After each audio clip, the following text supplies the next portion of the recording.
A situação presente e os últimos acontecimentos acabam de provar o que sempre foi verdade, que o que mais necessitamos não é de mais dinheiro, um líder melhor ou até mesmo uma condição social mais confortável.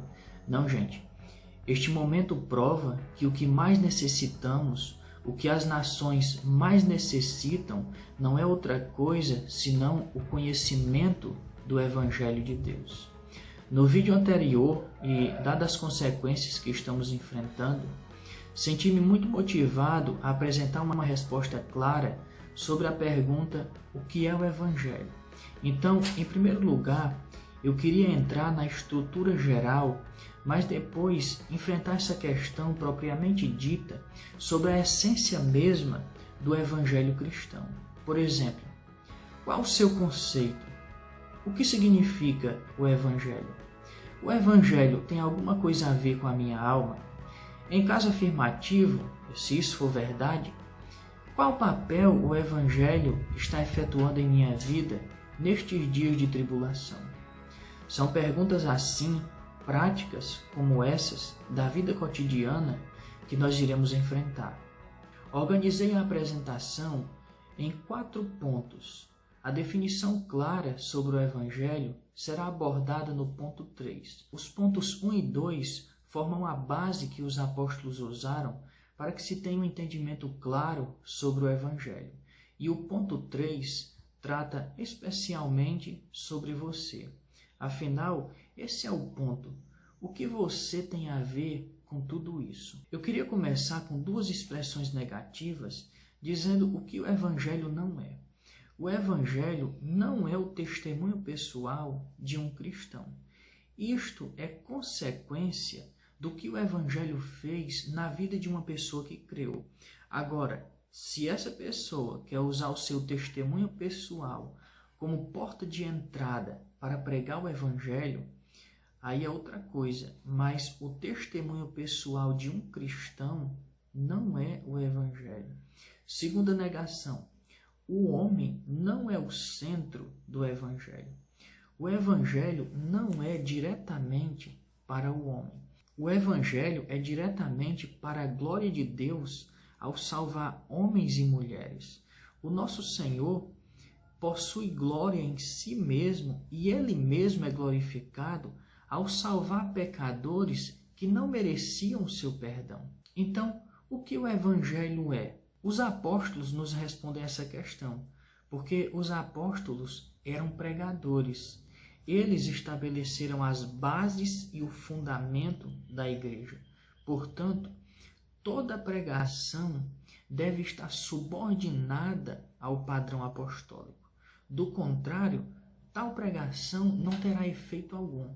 Porque, gente, o que os apóstolos disseram de tão relevante, que revirou e sacudiu a sociedade do primeiro século e que repercute até os dias atuais, só tem algum valor porque o que eles disseram foi o resultado de passarem quase 3 anos e meio, aproximadamente, recebendo as instruções da boca do seu próprio mestre. É por isso que o apóstolo Paulo, falando sobre o Evangelho em 1 Coríntios 15, 3 e 4, diz o seguinte: vos entreguei o que também recebi. Você percebe o que está contido nessa informação? Aí nos comunica que o apóstolo, em algum momento de sua vida, recebeu uma mensagem. E era esta mensagem que o apóstolo transmitia. Em caso semelhante, em Atos 20, 26, falando sobre o mesmo assunto, o apóstolo disse o seguinte: portanto, no dia de hoje vos protesto, que estou limpo do sangue de todos, porque jamais deixei de vos anunciar, e aqui está, todo o conselho de Deus, que era outra forma de falar sobre o evangelho que o apóstolo pregava. Agora, será que nós podemos excluir alguma base desse fundamento que eles estabeleceram? Você deve estar lembrado da queda do edifício Andréia em Fortaleza, aqui no Ceará. Aqueles homens pensavam que poderiam mexer nas colunas que ligavam o edifício à fundação que eles podiam quebrar o revestimento, que não teria muito problema em fazer isso. Afinal, menos 1 ou 2 colunas não ia fazer muita diferença, não? Foi questão de tempo e o edifício ruiu. Não se pode mexer nas bases. O que ocorre é que o evangelho cristão tem sua base, sua fundação. O que significa que o homem não está autorizado a tirar colunas. Ele está autorizado a construir sobre o fundamento, como indica 1 Coríntios 3,10. Eu queria que você prestasse bem atenção nessa referência. Veja o que o apóstolo nos diz. Segundo a graça de Deus que me foi dada, lancei o fundamento como prudente construtor. Aqui ele está falando de seu trabalho, que ele disse ter feito prudentemente. Agora ele vai falar do trabalho de outro. E outro edifica sobre ele. E então vem a advertência. Porém, cada um veja como edifica. Por que o apóstolo disse isso? O versículo seguinte explica. Porque ninguém pode lançar outro fundamento além do que está posto.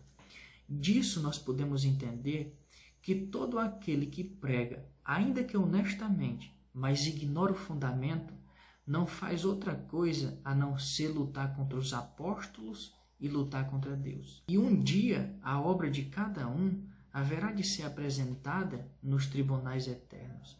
Veja o que o apóstolo diz no versículo 13 desse mesmo capítulo. Manifesta se tornará a obra de cada um, pois o dia a demonstrará.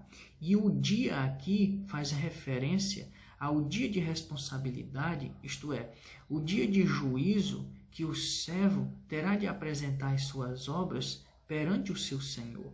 Ele continua, pois o dia a demonstrará, porque está sendo revelada pelo fogo. E qual seja a obra de cada um, o próprio fogo o provará. A expressão a obra de cada um, presente neste versículo, se refere à pregação e o ensino.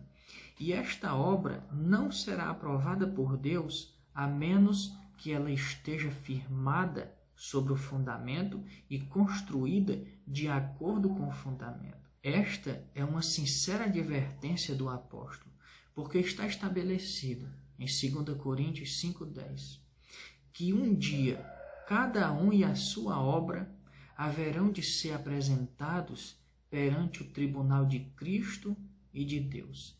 E lá ele pode dizer, quem és? O que fizeste? Isto deveria nos trazer à consciência o quanto é importante não somente construir sobre o fundamento, mas também de acordo com ele.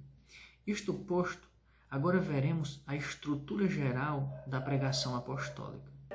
En arche ein ho logos, kai ho logos ein proston thean, kai theas ein ho logos. Hutas ein en arche, proston thean, panta di autou egeneto, kai choris autou egeneto, ude hen hogegonen.